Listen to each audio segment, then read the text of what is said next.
tuning in to the Cozy Corner of Cinema, episode number 156, being recorded on Monday, March 24th, 2025 at 7:05 p.m. I don't remember if I've been saying the days of the weeks when I give the introductions. But yes, today is Monday. Technically spring, doesn't feel like it. It is quite chilly out, which is great. That lets us stay inside. No societal obligation to go out. We stay in with warm clothing on under the covers. We get productive work done. Films to be watched, books to be read, writing to be accomplished. It's like a muscle. You just keep going. You don't stop at the muscle's good. You just keep on. It's the reason why people who are really into, working out and all that and, getting a peak sort of physique, they don't stop when they finally achieve the look. They've got to maintain it. And that's what we all must do with our own endeavors, whatever it is that may be. But yes, it's quite cold out, which is perfect weather to stay in, to focus on our craft and our art, our dreams, making them come true. It's just a wonderful, wonderful feeling. But boy, oh boy, it sure is chilly. Let me tell you that right now. The snow is gone. The rain has arrived. It's great to drive in the rain, but you got to be careful, man. Those roads can be a little slippery, so make sure you're not going too crazy out there if you are driving. And if you're not driving, well, it's good to be vigilant anyways, just in case of anything else going on. It's good to be aware and not staring at your telephone, enjoying the sort of world around you.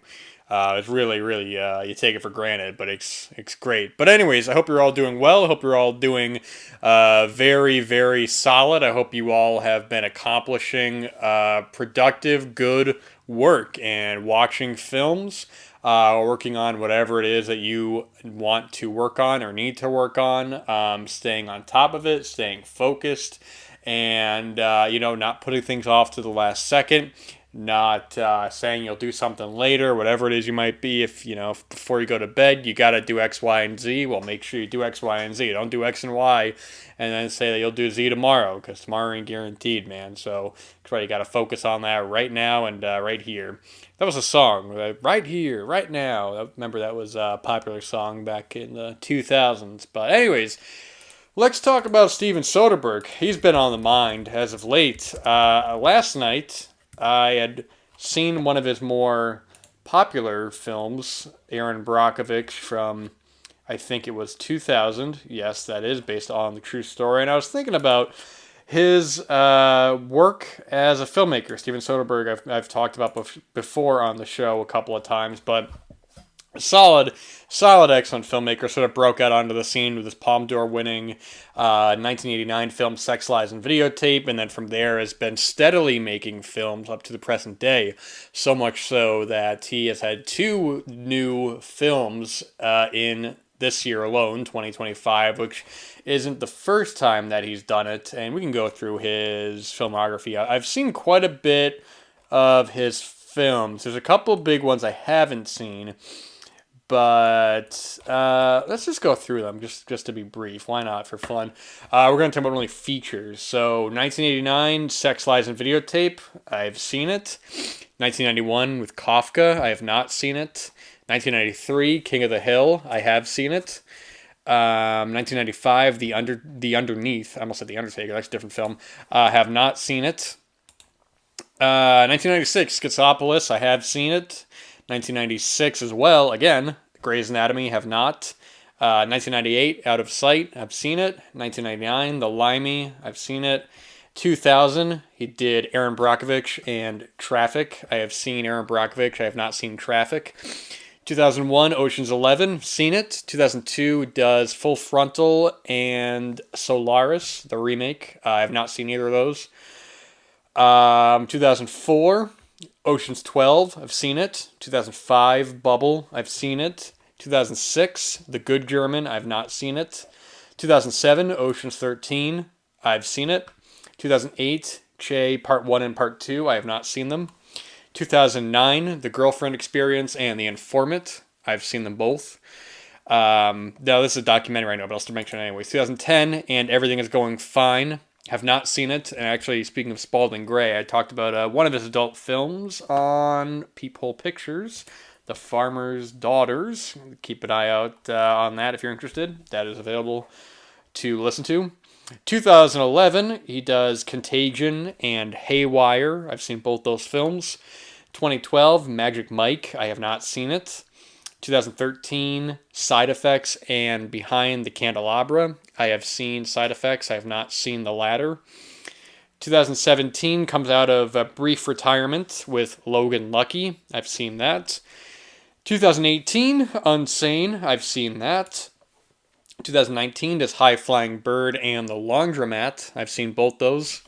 2020 does Let Them All Talk. I have not seen that. 2021, No Sudden Move. I've seen that. 2022, Kimmy. I've seen it. 2023, Magic Mike's Last Dance. I have not seen that. And then 2020, well, this is 2024, but it's gotten a theatrical release here in 2025, so I'll count them both. 2025, Presence and Black Bag. And those have both been seen. So there's only a couple of films I need to see. Traffic and Che are the two big ones that I need to see. And those will be seen hopefully soon, I would like to say. But yes, Steven Soderbergh's an excellent filmmaker. I've talked about Schizopolis on the show back one of the first episodes, actually, from 1996. A very silly, very goofy sort of film that he hasn't really done a film like that since. He's got definitely a lighthearted sort of comedy touch to a fair amount of his films, even the ones that aren't flat out comedies. I would say some of his work, like Logan Lucky, is far more of a straight comedy. And I guess The Informant as well, which is also a very good film. I think I just actually recently rewatched that not too long ago.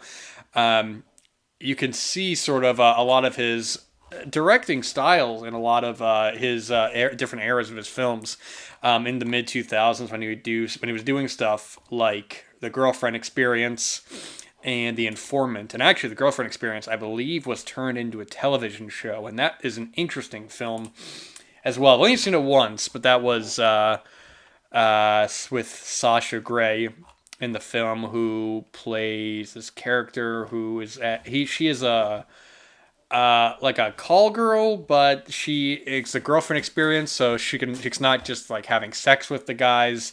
She pretends that she is their girlfriend for a night or for a day, and I remember thinking it was very good, but it's been a little while since I've seen it. But he's a filmmaker who does all kinds of films, who has the ability to do big studio films like the Ocean's trilogy, and to get big names for even some of his smaller sort of work. It was interesting watching Aaron Brockovich, and a thing that I have noticed in the 90s specifically, with a lot of films, a lot of I don't really know how to say it. There's really into the 2000s as well. There's like a certain cuteness that I've noticed in a lot of films. Speaking of Julia Roberts, having recently seen Pretty Woman, which is a very popular, populist sort of film, but that's one of these films as well. It's very cutesy in the way that it's not that it's a lighter tone. It's that everyone acts a certain way that has a certain airiness to them, where no matter how dire a situation may be, not just because it's a romantic comedy, but even, they're films made for a general audience in a way where even when you have a subject that might be darker or might imply something greater, it always is making itself widely accessible to as wide of an audience as possible. And Aaron Brockovich has that a little bit, but I think the film itself is still, it's well written in that it knows what it has to do to keep a general audience invested for the 2 hour plus runtime. I should also say that Steven Soderbergh doesn't write a good portion of his films, because the writer of Aaron Brockovich was Susanna Gray. Susanna Grant. I apologize. Who's written other films like Charlotte's Web, The Soloist, The Fifth Wave, Ever After, A Cinderella Story, the Disney Pocahontas from 1995. So it's strange. It's like some of these films that you watch from that era, they feel very light. Aaron Brockovich doesn't really fall into that, but there are times where it does feel a little like we have to kind of bring this to a general audience. So regardless of, I mean, it's a true story, but certain situations characters have to hit certain comedic beats, so they have to be very, they have very quick retorts or be very, like there's one sequence in the film where they're talking to Aaron, and Aaron Brockovich, true story, I should say. I mean, it's a popular film, but Julia Roberts plays the title character. She's a single mom with 3 kids. She has trouble holding down a job. She works for this law firm where she's investigating this toxic sort of water that's going into these people on this land's water supply. It's making them very sick, and but there's a part in the film where some of the higher up kind of lawyers are talking, and they're saying like, we're gonna fill in the missing gaps. You don't have information here, phone numbers, this or that, or and she's rattling, and they're like, she's like, pick a name out of the bin. And one of the lawyers just says a name, and Aaron Brockovich is able to recite not only the phone number but their medical history, their parents' medical history. It's just like truly like a genius level sort of analysis, which for in real life, I can't imagine this actually occurred in the way that it did in the film. But for the sake of a film, because you're appealing to a wide audience, you have a beat where the audience can be impressed and go, okay, she's so savvy that she doesn't need to write this information down, even though it would make absolute sense to, because God forbid, should anything happen to her, fatally or not, you might want to write this information down so that you don't throw your whole case away. But in the context of the film, it shows how book smart of a character that she is. But what I like about Steven Soderbergh's films is that I think when he has some of his, I don't even want to say experimental, because that's really not the appropriate word, but when he does more distinctly unique films like Bubble, for example, which I think that Blu-ray might be out of print, which is crazy because they had tons of copies at the dollar store, and actually I have my copy on the shelf. Where is it? I'm looking at my shelf right here. There it is, right between Brute Force and Buck and the Preacher. But Bubble is an excellent film as well, and it's just fascinating him following up Ocean's 12, which is a star-studded Hollywood spectacle film, and an enjoyable one at that. I think all 3 of the Ocean's films are quite enjoyable.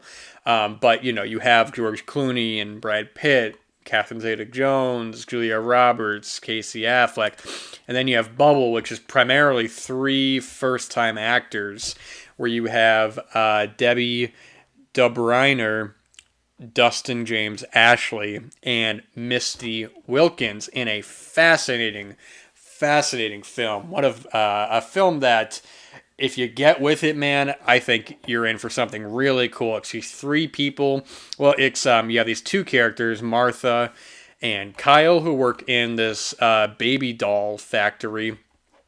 There are great shots of this real factory, and we have a new employee there, Rose, played by Misty Wilkins, and she is a single mother as well, and she starts to strike up a relationship with, I just had the name up right here, and of course I want to go away, with a friendship, possible relationship with Kyle, and where the story goes from there. All first-time actors, and it's a film that takes its time. There are long, lingering shots. Soderbergh does, even the way he films some of these films, not to be redundant, but, he goes from a high-quality cinematic camera to something lower quality, more consumer grade, and then you have later on when he does something like Unsane, where he's filming it with an iPhone, and it's getting a theatrical release, and just him experimenting and doing cool stuff with that. I really liked his I should probably actually, you know what, I'm going to talk about briefly his two recent films, just completely briefly. It just shows how strong of a filmmaker I still think he is, and how he really hasn't lost any of that kind of touch for me. But you have, I'll talk about these briefly. These are brand new films, so I think you see both these. They're both recommended.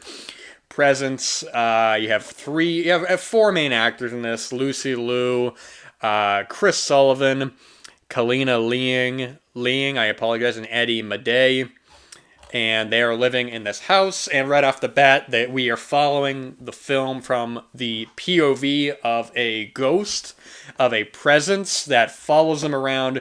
Wonderful photography in this film. I mean, just the way that camera glides around the house is so wonderful, man. I mean, truly, you take it for granted, but my gosh, just the way the film starts off and how you have this constant floating, no pun intended, presence going around the house.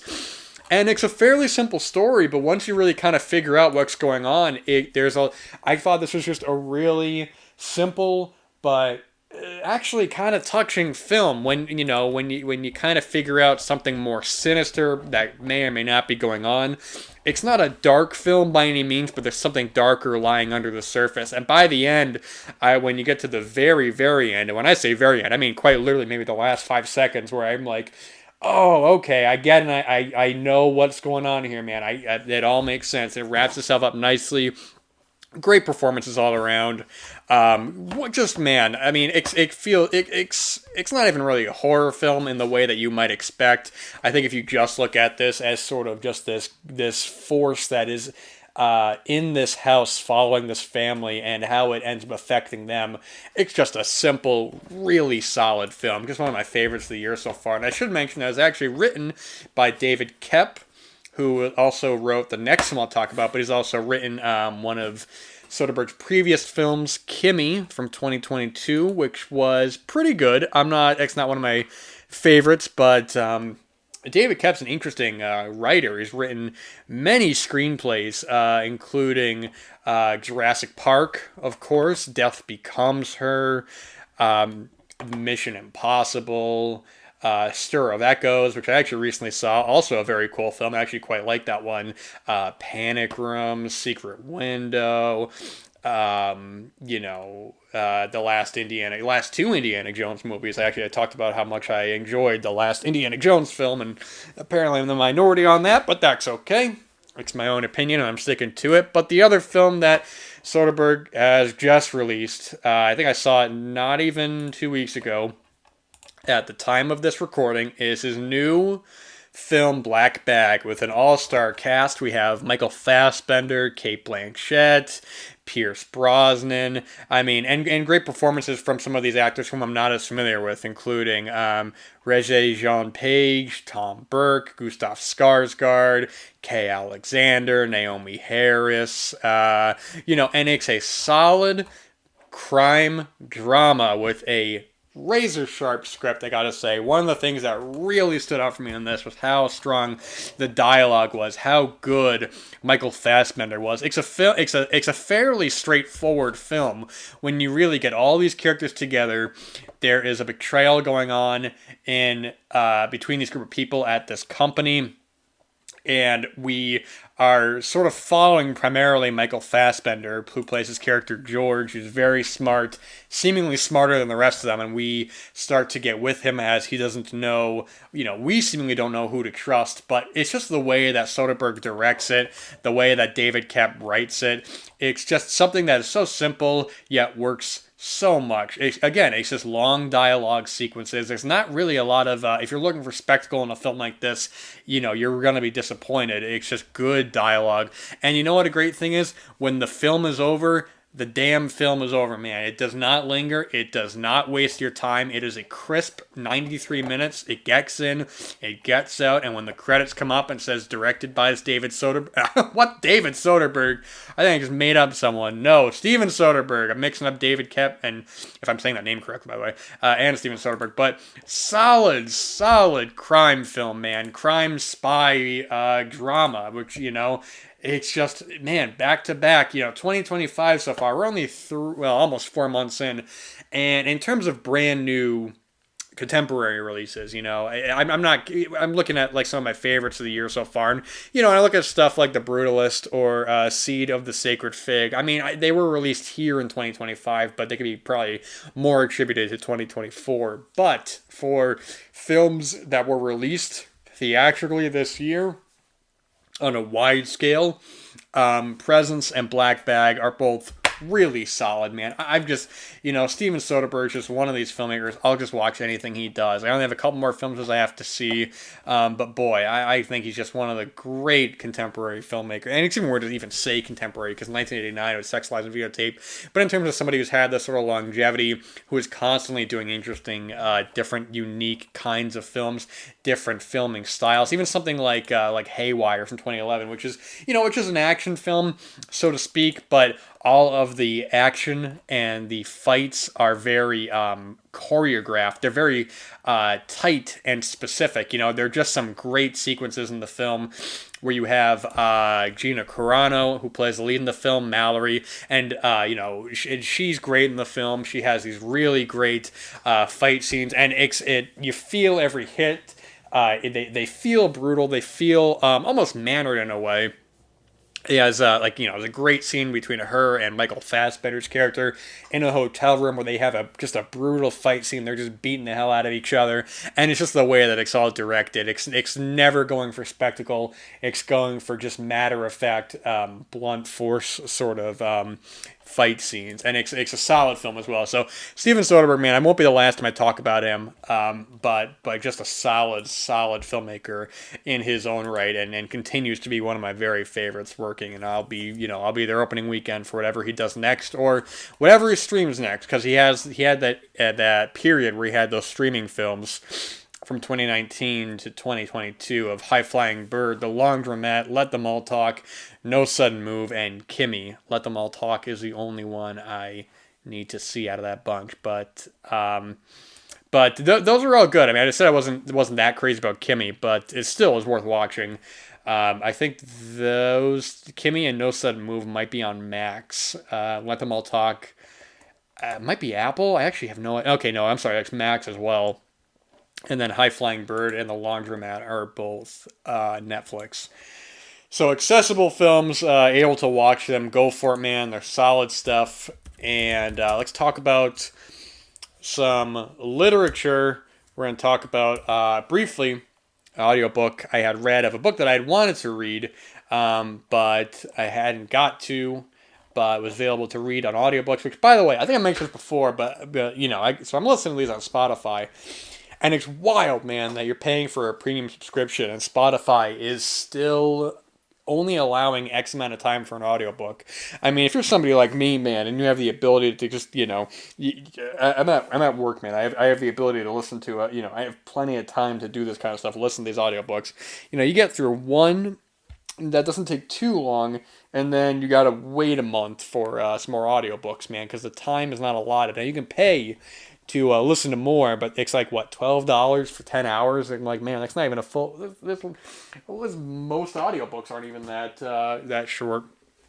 But I'll talk briefly about, from originally published in 1998, this is an updated edition from 2021, I believe. At least that's what it says here for a hard copy. But anyways, it's Dark City, The Lost World of Film Noir, written by Eddie Muller, who is from TCM, Turner Classic Movies, and it is a solid, less of a history of the genre of film noir, and more about the stars, the actors and actresses who would end up in a lot of noirs, notable noirs from the era, underrated ones. It's definitely a book that you're going to want to keep a notepad and paper. A notepad and paper, isn't that redundant? A notepad and pen nearby if you're writing down a lot of these films. I think I've seen a fair amount of noir. At least I thought that I had. And then I read this book, and there are just tons and tons of titles that come to mind. That are brought up, I should say, that just make you want to write them down and go track them down, besides just the big kind of, main kind of ones that everybody probably knows or has seen, or at least has heard of, the Maltese Falcon or Double Indemnity or Detour. But I like how Eddie Muller kind of goes through and looks kind of the socio-political tension in America at the time, filmmakers who responded to that in their own ways, the Red Scare in America, sort of the blacklisting in Hollywood, without having any kind of opinion kind of forced into the text. I think that's something that I find I get turned off to by a lot of writers, is in wanting to tell a history. They often, I feel the need to inject themselves in the story and sort of sway the reader to whatever ideologically fits them, that I always find to be a detriment.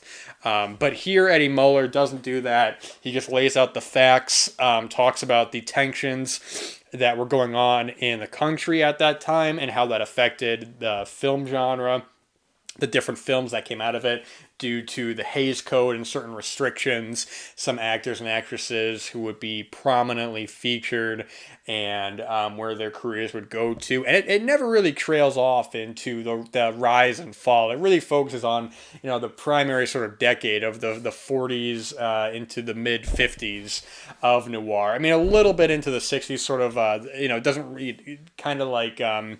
I forgot what example they said. Oh, yeah, talking about the latest film they talk about would be like Chinatown by Polanski, in terms of just something more, I guess you could say, contemporary, at least in context of the golden era of noir. And I've said it before, noir is not the genre that I find myself jumping to immediately. I've seen a lot of noir films, and I've seen probably as many good ones as I have seen not so good ones. And I think ultimately it's just when the script is solid and you really just hone it all together, then you get something really memorable and good. But just some of them, I think can fall under being a little repetitive for my own sake. But at least the way that Eddie Muller sells a lot of these, it makes you want to seek them out. And I'm sure if you go on Letterboxd, which I haven't even looked, but I'm sure that you can probably find a list of people who, wrote down all the films that are in the book, so you can see which ones you have seen, you haven't seen, you want to see, or maybe people can see this book and go, oh man, well he left out this one, and this one's good.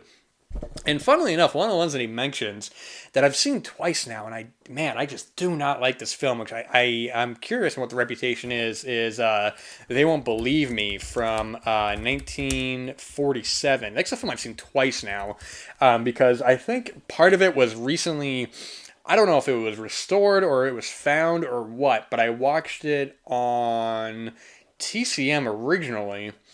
And then I watched it again with my ma, also on TCM. And even that second time, I was like, man, this is not connecting for me. And I even asked my ma, because, she wanted to watch it. And she was like, I guess I couldn't really, I was having trouble connecting with it. And I should also say here, in 1957, the 95-minute film was cut to 80 minutes for reissue as part of a double feature. This was generally the only version available until Warner Brothers restored it to its full length in 2021. It premiered on TCM on May 8th, followed by, that's probably when I seen it, was 2021. So I guess I've only seen the 95-minute version. But, oh boy, time's not on my side on this one. That's all I got for this episode, guys. Hey, it's cold out. Stay inside. Work on your art. Work on your dreams. Let's make them come true. Drink plenty of water, man. You don't want to be forgetting about that. Cola is great. Juice is great. Milk is really great. But water is where it's at, man. That's all I got, man. Hey, take care, guys. I'll be back next time. Boy, what do I want to say here? I got nothing else to say, so I'm going to cut it off right here. I ain't going to waste your time, man. So thank you so much. Take care, everybody.